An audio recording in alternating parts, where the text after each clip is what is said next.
পাখির মতো উঠতে চাই, ঘুরতে চাই, দেখতে চাই দুনিয়ার সব আশ্চর্য সৌন্দর্য মাখা জায়গাগুলিতে। So hello everyone, this is Miliza. আজকে কোথায় গেলাম, কি কি করলাম সবই থাকবে ফুল ভিডিওতে। শুরু করি সকাল। তো আজকে ট্যুরটা হবে বেশ দূরে, তাই আউটফিট হিসাবে একটা প্যান্ট, একটা লং শার্ট, একটা স্কার্ফ চুজ করেছি আজকের দিনের জন্য। আর আজকে কোথায় যাচ্ছি, কি কি করব সবকিছুই থাকবে এই ফুল ব্লগে। ফুল ব্লগটা অবশ্যই দেখতে হবে। আর আমার ভিডিওগুলো যদি ভালো লাগে তাহলে আমার ফেসবুক পেজে ফলো দিতে পারেন আর ইউটিউব চ্যানেলে সাবস্ক্রাইব করতে পারেন। আজকে আমরা বের হয়েছি বেশ লম্বা একটা ট্যুরের উদ্দেশ্যে। সকাল 6টায় বাসা থেকে বের হয়েছি আর এখন নিয়ে নিব একটু টি ব্রেক। এটা ছিল আমাদের একটা গ্রুপ ট্যুর, বাইকারদেরকে নিয়ে বাইক ট্যুর। অনেক পরিকল্পিত এই ট্যুরটা আর অনেক এক্সপেকটেশন নিয়ে বাসা থেকে বের হয়েছি আজকে। এই ট্যুরটা নিয়ে খুব বেশি এক্সাইটেড থাকার জন্য রাত 2টায় ঘুমিয়েছি, ভোর 4টায় ঘুম থেকে উঠে আবার রেডি হয়ে সকাল 6টায় বাড়ি থেকে বের হয়েছি এই ট্যুরের উদ্দেশ্যে। আজকে বের হয়েছি জয়পুরহাট টু ঠাকুরগাঁও পর্যন্ত একটা ট্যুরের পরিকল্পনা নিয়ে। এখন আমরা যাচ্ছি আমাদের প্রথম ডেস্টিনেশন দিনাজপুর জেলার পার্বতীপুর উপজেলার বড়পুকুরিয়া কয়লা খনি লেকে। রাস্তার অসম্ভব সুন্দর এই ভিউয়ের সাথে যদি বাইক রাইডে যাওয়া যায়, জীবনে আর কি বা লাগে। নিজেকে অসম্ভব ভাগ্যবান মনে হচ্ছিল। এত সুন্দর একটা ভিউ ছিল, আঁকা বাঁকা মেঠো পথের মতো রাস্তাটা ছিল, সেই সাথে দুই পাশে এত সুন্দর গাছ, দুই পাশে সবুজ জমিতে ধান লাগানো ছিল। আমি আসলে ভাষায় প্রকাশ করতে পারবো না কতটা সুন্দর ছিল এই মুহূর্তটা। সেই সাথে ওয়েদারটাও ছিল অসম্ভব সুন্দর। আকাশে কোনো রোদ ছিল না, মনে হচ্ছিল একটু পরে বৃষ্টি নামবে। চারদিকে কেমন অন্ধকার অন্ধকার দেখেই বোঝা যাচ্ছে। অসম্ভব বাতাস ছিল।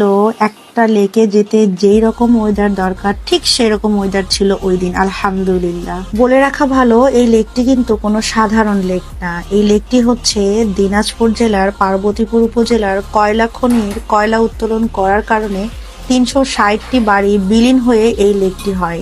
এটি ছিল একটি গ্রাম। এই গ্রামে ছিল 360টি বাড়ি, তার মধ্যে এতগুলো মানুষের বসবাস। কিন্তু 2005 সালে যখন কয়লা উত্তোলন করা শুরু হয়, তখন থেকে আস্তে আস্তে এই কয়লা উত্তোলন করার ফলে এই গ্রামটি বিলীন হয়ে যায়। আস্তে আস্তে সবাই এই গ্রাম থেকে অন্যত্র সরে যায়। এখন এটা সরকারি প্রজেক্ট। এখানে কিন্তু আরো একটা আশ্চর্যের বিষয় হচ্ছে এই মসজিদ। এত কিছু বিলীন হয়ে গিয়েছে কিন্তু এই মসজিদটা এখনো দাঁড়িয়ে আছে। অনেক সময় অনেক পানি উঠে যায়, তারপরে এই মসজিদের কিছু হয় না। আল্লাহর ঘর মসজিদ যে কিভাবে দাঁড়িয়ে থাকতে পারে, এটাই হচ্ছে তার একটা অনন্য নিদর্শন। মানুষ কিন্তু মূলত এটা দেখতেই আসে যে এত কিছু বিলীন হয়ে যাওয়ার পরেও এই মসজিদ কিভাবে ঠায় দাঁড়িয়ে আছে। আমাদেরও কিউরিওসিটি ছিল ঠিক এখানে। যদিও এই মসজিদে আর সেভাবে নামাজ হয় না, কিংবা মাঝে মাঝে আজান হয়, খুব রেগুলার নামাজ বা আজান কোনোটাই হয় না, কিন্তু এই মসজিদটা আসলেই প্রমাণ করে দেয় যে আল্লাহ চাইলে সবকিছুই সম্ভব। আমরা অনেক সময় শুনে থাকি আল্লাহর ঘর মসজিদের ক্ষতি খুব কম হয়। সবকিছু বিলীন হয়ে যাওয়ার পরেও এই মসজিদটা এইভাবে দাঁড়িয়ে আছে, এটা আল্লাহর কুদরত ছাড়া আর কি বা হতে পারে। আমি আরো জানতে পারি এখানে একজন বুজুর্গ ব্যক্তির কবর আছে। স্থানীয়রা অনেকেই মনে করে ওই বুজুর্গ ব্যক্তির জন্য এই মসজিদ এবং ওনার কবরস্থানটা কখনোই তলায় যায়নি।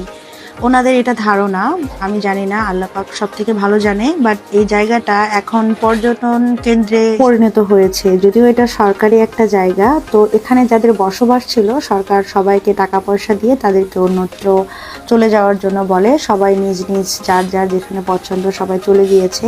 চারপাশে পানি পানি আর পানি। আর এখানে খুব সুন্দর একটা উদ্যোগ নিয়েছে যে এখানে একটা সাঁকোর মতো করেছে। আর এই জিনিসটা যে এতটাই সুন্দর ছিল, আর আজকের ওয়েদারটা ছিল অসম্ভব সুন্দর। ছিল না কোনো রোদ, আর চারদিকে ছিল বাতাস। যেহেতু লেকের পাশে, বাতাসটা তো অনেক বেশি ছিল। কিন্তু সব থেকে ভালো লেগেছে এই জিনিসটার জন্য, এখানে যখন হাঁটতে হাঁটতে চলে যাচ্ছিলাম তখন অন্যরকম একটা ফিল পাচ্ছিলাম। একদম পানির মাঝখানে গিয়ে বসে আর উঠতেই ইচ্ছা করছিল না। সবাই তো গিয়ে ভিডিও করছিল। আর এই জিনিসটা খুবই জোশ হয়েছে। এটা মনে হয় আগে ছিল না, এটা পরবর্তীতে করেছে। সো আমরা খুব লাকি যে আমরা গিয়ে এটা দেখতে পেরেছি। আমি যখন আগের ভিডিওতে দেখেছিলাম তখন এটা ছিল না। স্পিড বোর্ডে নদীতে নেমে যাওয়া যায়, কিন্তু আমরা যেহেতু শুক্রবারে গিয়েছিলাম তাই ওরকম কাউকে দেখতে পাইনি, আর আমাদের হাতে এত সময়ও ছিল না। সো আমরা যেহেতু বের হয়েছে একটা লম্বা ট্যুরের উদ্দেশ্যে, এটা হচ্ছে আমাদের প্রথম স্পট যেখানে আমরা আসলাম। আমরা এসেছি জয়পুরহাট জেলা থেকে দিনাজপুর জেলার পার্বতীপুর উপজেলার বড়পুকুরিয়া কয়লা খনি লেকে। উদ্দেশ্য একটাই, এটা কোনো সাধারণ লেক না। এটা কয়লা উত্তোলন করার জন্য 360টি বাড়ি বিলীন হয়ে যাওয়ার পর একটা লেক হয়েছে। সেই সাথে এখানে খুব আশ্চর্যজনকভাবে একটা মসজিদ অক্ষতভাবে দাঁড়িয়ে আছে। সবকিছু বিলীন হয়ে যাওয়ার পরেও এই মসজিদটা কিভাবে অক্ষতভাবে দাঁড়িয়ে আছে সেটা দেখাই আমাদের উদ্দেশ্য ছিল। আর জায়গাটা অসম্ভব সুন্দর ছিল। আপনাদের যদি পসিবল হয় অবশ্যই আপনারা এই জায়গাতে একবার এসে ঘুরে যাবেন। আমি সাজেস্ট করছি, আপনি হতাশ হবেন না, ফিরে যাবেন খুব সুন্দর কিছু মেমোরি নিয়ে। আমার তো যেতে ইচ্ছা করছিল না, এখান থেকে মনে হচ্ছিল যে এখানেই থেকে যাই, কিন্তু কি আর করার, যেতে তো হবে। অনেক পিকচার তুলেছি, অনেকক্ষণ এখানে ছিলাম, মনে হচ্ছিল যে এই জায়গায় যদি থেকে যেতে পারতাম সারাদিন তাহলে অনেক ভালো লাগতো। আর ওয়েদারটা ছিল অসম্ভব সুন্দর।